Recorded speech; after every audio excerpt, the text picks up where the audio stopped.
আমার বন্ধু এমএল শিকদার তার কবিতার বই দেহান্তরী। বন্ধুর কবিতার বই থেকে একটি কবিতা আবৃত্তি করছি, এপিটাফ। আমার এপিটাফ হবে মূলত ফিলিস্তিনের পথে ঈশ্বরকে খুঁজে বেড়ানো এক শিশুর পাঁজরের অসুখ। হাসিতে উজ্জ্বল আর পথে ধারালো ছুরির সন্তান, নিজ ভূমিতেই শরণার্থী যে শিশু, নামতা শিখেছে স্বজনের লাশ গুনে গুনে।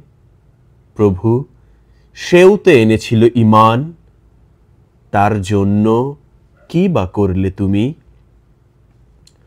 আমার বুক যেন ফিলিস্তিনের ভূমি, যুবতীর স্তনের মতো বুকে শুয়ে আছে নিষ্প্রাণ সন্তান।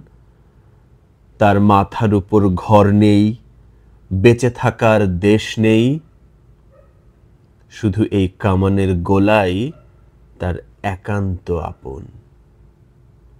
ওরা আমার কলিজা কেটে বের করে বলে, প্রমাণ করো এটা তোর।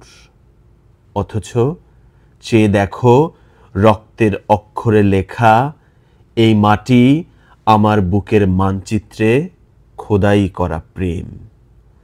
হায় ইসরায়েল, তোমার জন্য পৃথিবীর মানুষের বুকে জমে আছে শত শত ঘৃণার মিসাইল।